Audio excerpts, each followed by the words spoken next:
Hello everybody and welcome to another episode of Gear Talk, and this time I'm going to talk you about this beautiful camera that is the Zeiss Ikon Ikonta, and specifically the model 523/60.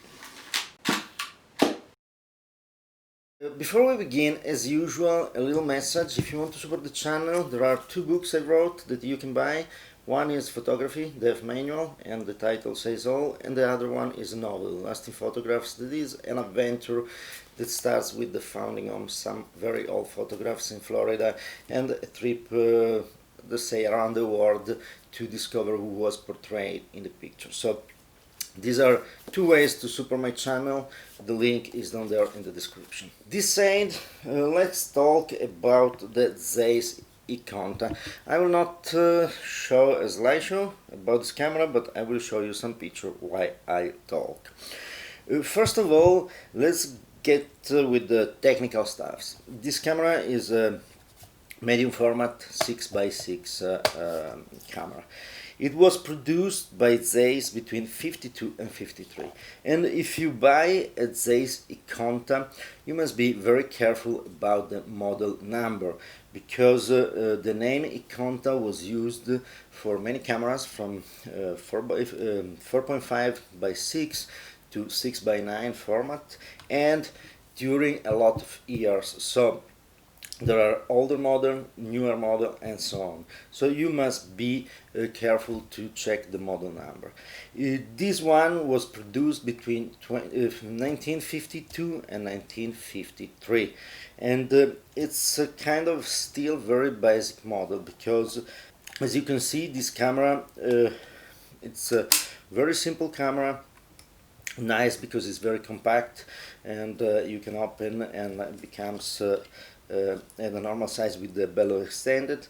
And this camera doesn't have any rangefinder, so the only way to focus the subject is to estimate the distance and put the distance on the distance scale on the lens, but there's no rangefinder. Some later model, they had a rangefinder inserted. It was a manual rangefinder, so you have to check the distance and then report the same distance on the lens, but there was a reference. I don't care much about that. I became pretty good in the years to estimate the distance, so that's for me not a big deal. But you have to check. If you prefer the one with the rangefinder, you must go on later model. Another thing is that you can find the Ikonta with different lenses. In this case is a Nova Axtimax f4.5. There are models with other lenses, and with the Nova Axtimax 3.5, I think, and other lenses designed always by Zeiss Ikon. But this is really good, and the lens I will talk about to you is this one. So if you want to buy a camera, remember that to do a comparison you must have the same lens.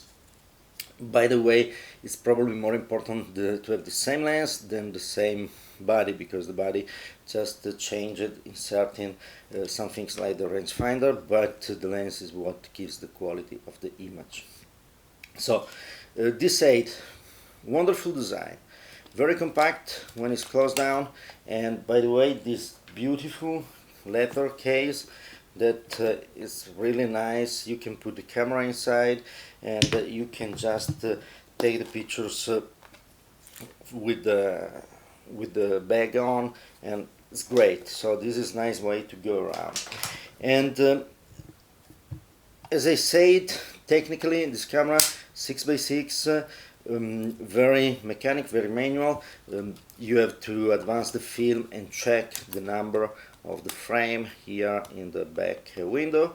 And by the way, it's very nice, this little cover that you can slide in front of the window to avoid light leaks.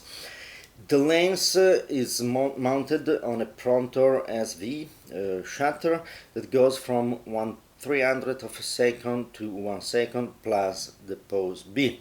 The aperture, I said, is 4.5 to f22, and the focus goes from infinite to 1.2 meters, at least 1.2 meters. It is written in the last is the last sign on the lens barrel, but the lens can go a little bit further. So I don't know if the focus can become a little bit closer and still the quality good.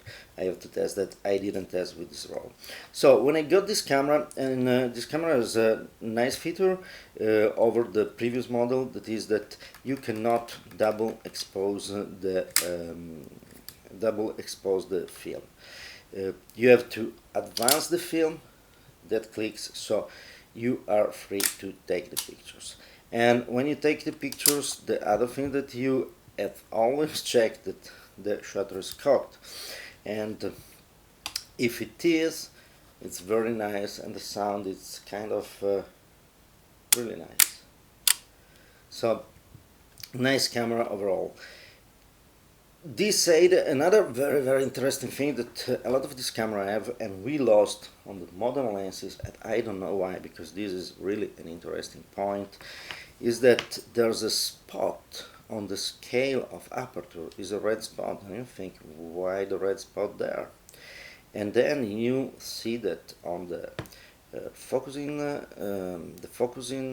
ring, again there's a red spot, and here there's a red spot, and here there's a red spot.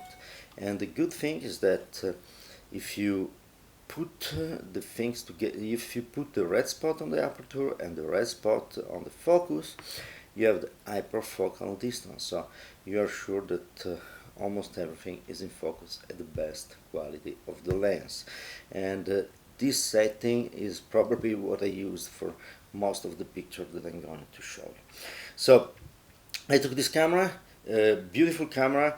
It was really well preserved, was a very good deal. The guy that sold it was a very nice guy, and this on eBay. And I had some rolls of Fujifilm Acros 1, the original one that I had in my refrigerator, and I decided to just go around, shoot the roll and do a test, and I was impressed.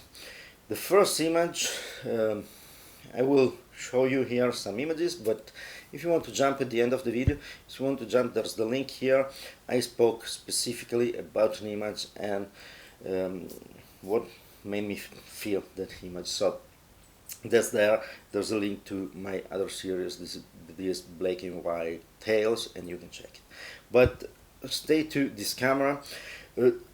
I just went around my town to taking pictures. I was not looking for anything particularly artistic. It was just situation to check the camera. So I went and was landscape. First picture, I just wanted to have foreground and background to check the focus, depth of field, and all these kind of things, and it was impressive, and the sharpness of this lens is really nice. We are talking about camera from the 50s with not really a lot of treatments and anti-reflex and all these kind of things.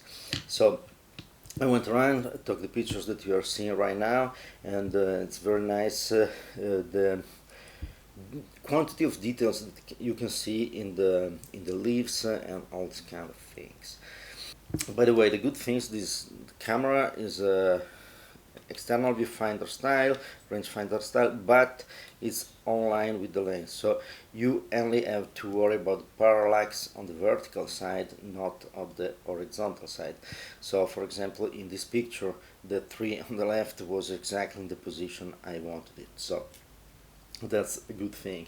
But also in this picture I was quite impressed by the quality of the lens and the sharpness of the lens.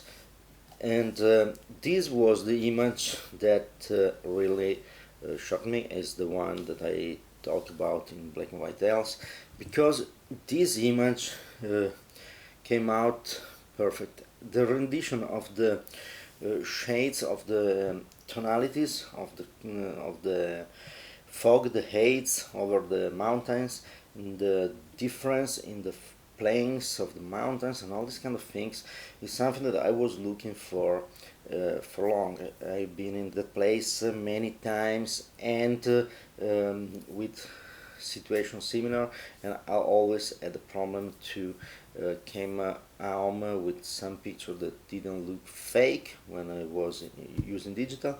With this camera it was perfect, and it's a kind of very nice thing that we can just put a film on a camera that is a very mechanical camera that costs less than $100, and we can have this kind of results. So I love this picture, and I love how the camera combined with the film rendered the different distance in the mountain and the haze effect. So, and by the way, there's another thing that is pretty impressive.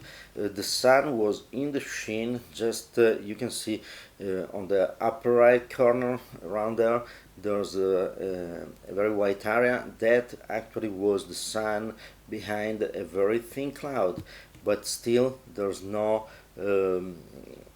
flare effect in the lens. So this is pretty impressive. Other images that I just took, other landscape I just took to check the camera, and in this case I was looking for uniform light to check the vignetting of the camera and these kind of things, and as you can see, it's very good. This is a kind of image that I always take when I test the camera. On the top of the building there was just the roof and the light coming in, so I can see not only if the camera has big distortion, that is in this case the lens is perfect, you can see the line very straight, but I also can see the flare, the real flare in the lens, and in this case you see a little flare on the top of the light entering the lens, but absolutely nothing bad. So I was pretty satisfied about this camera. And also with this you can check the sharpness at the medium distance. So yeah, it's not an artistic picture, it's really an ugly picture, but it shows how well the camera is managing the backlight from over the roof and the sharpness at the medium distance. Here I just saw some cows in a field, and I decided, wow, that's a nice subject for an old camera, because it's kind of an old scenery. And by the way, they were bringing the cows down from the mountains, and they still do it walking down. So it's something that one day I want to really see. The problem is that usually they do it at night or very early in the morning, but it's nice to have still people following the old tradition and walking the cows down to the mountain in winter. So that was pretty nice. And so this was just a simple pictures also here to test the camera. And also here you can see that with the sun coming pretty straight on the lens but not in the frame, the image is very good, not much flare. This one I decided, okay, let me point the camera straight with the sun coming inside the lens, and you can see here finally there's a lot of flare and a lot of internal reflections of the camera, but still the result is quite nice, and I think I like it. So that's the thing, but you must be aware with this kind of camera that you cannot take a picture with the direct light of the sun in the picture with the sun exactly in the frame.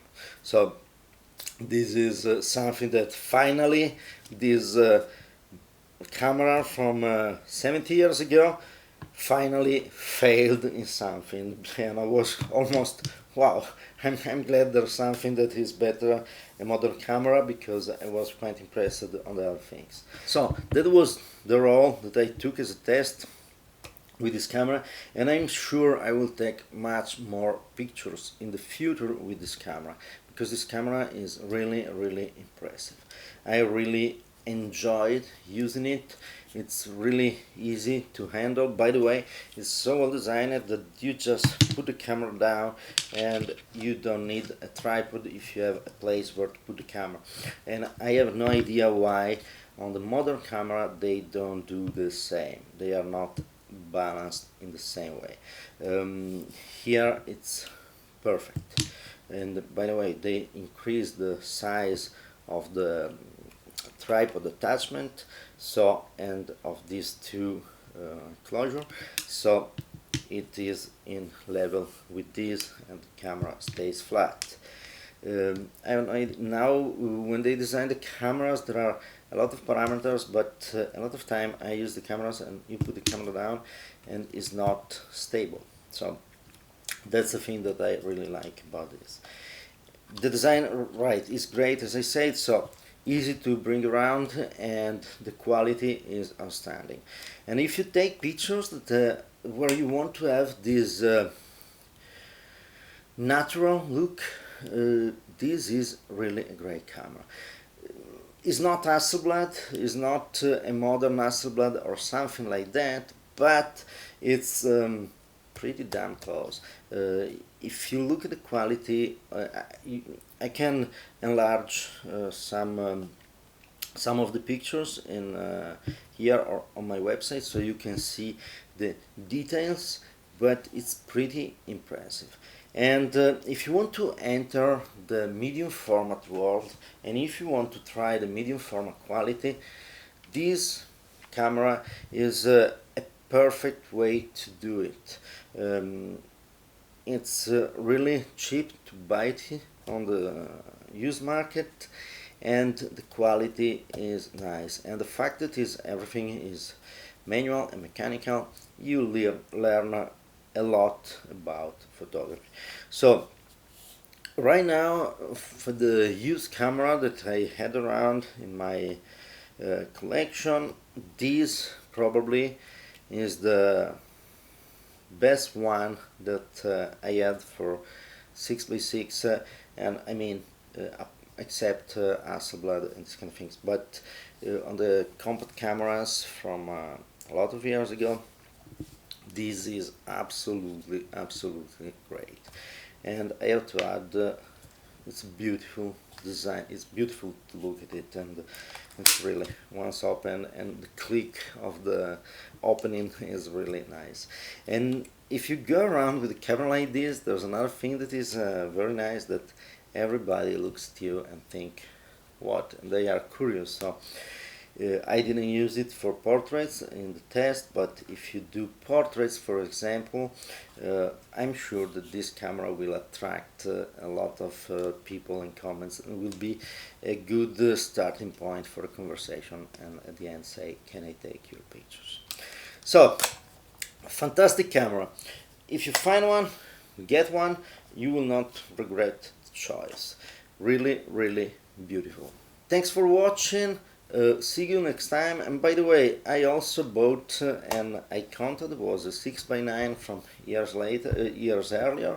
It was a little bit beaten up, and I will do a video about that and a comparison between that camera and this camera that is quite interesting. So thank you very much for watching. Again, if you want to support the channel, one of these two books, and I will be very happy.